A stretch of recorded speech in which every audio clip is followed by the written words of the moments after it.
The World Cup just got 16 extra teams.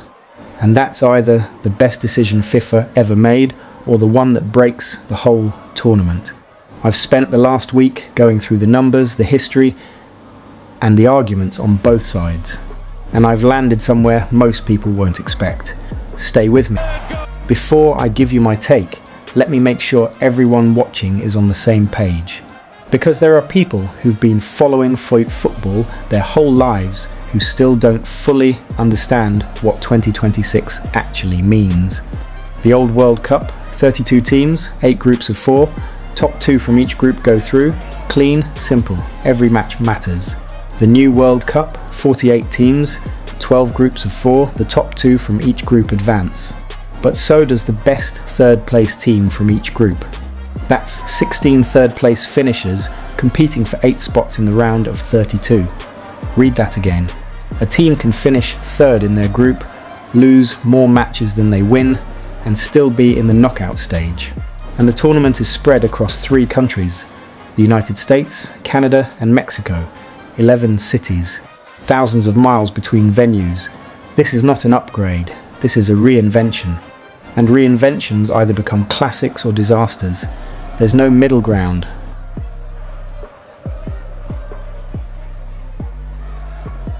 Let me be fair, because the people making the argument for 48 teams aren't idiots. They actually have a case.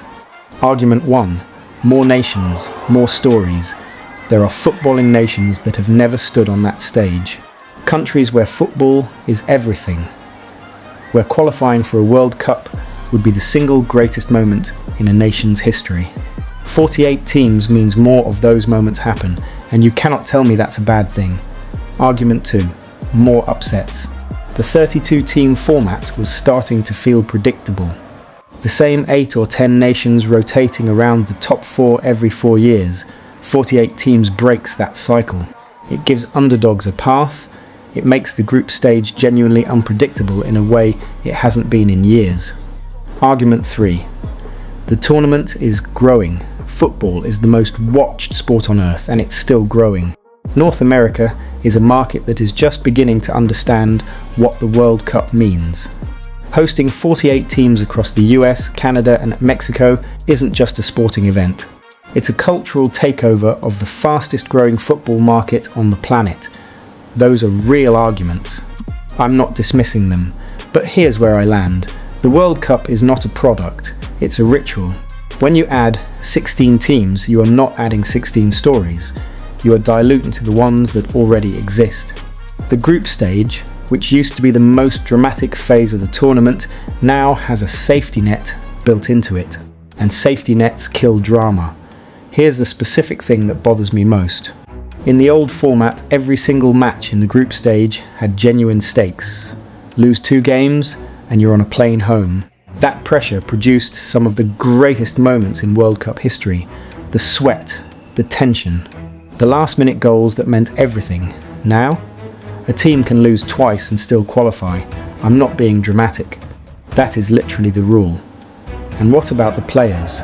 We are talking about elite athletes travelling across the entire North American continent between matches. You think that doesn't affect performance? You think a team flying from New York to Los Angeles for a group stage match is operating at the same level as a team whose games are all within 200 miles?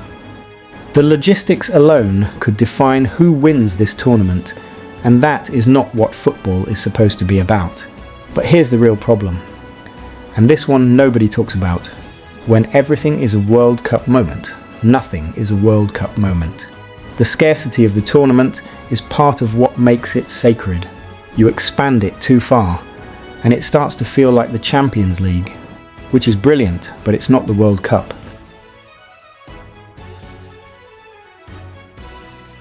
So who wins from 48 teams? Let me be specific. Africa wins. The continent goes from 5 spots to 9. 9 African nations at a World Cup. Think about what that means for the development for football, a continent that is producing some of the most technically gifted players in the world right now. This is genuinely historic. Asia wins from 4.5 spots to 8.5. Countries like Japan and South Korea are already legitimate World Cup contenders.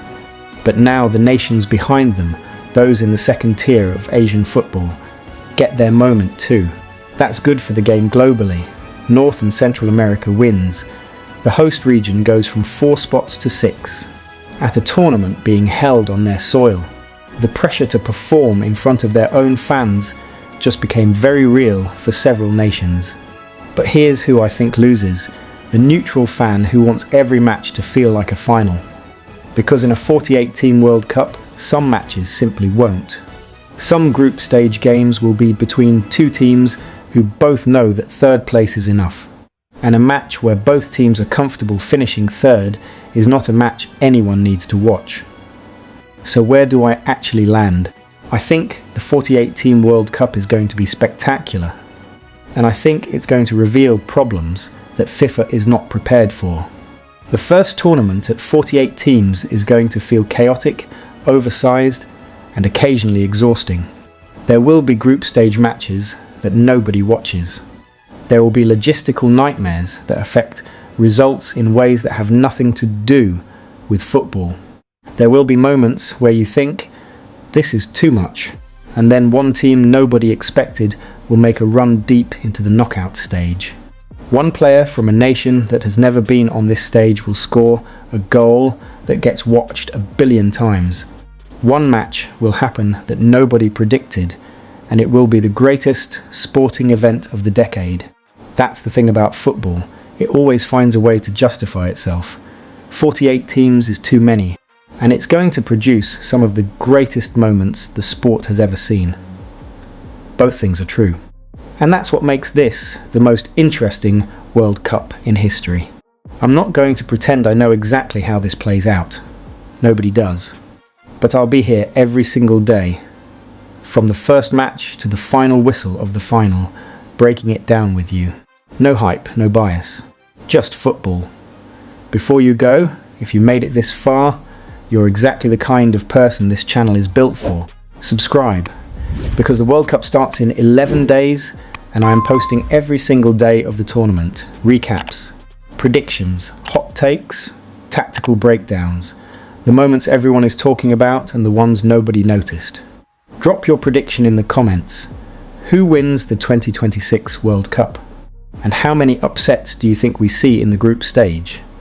I'm saying at least 6. Tell me if you think I'm wrong. The tournament starts in 11 days. I'll see you in the next video.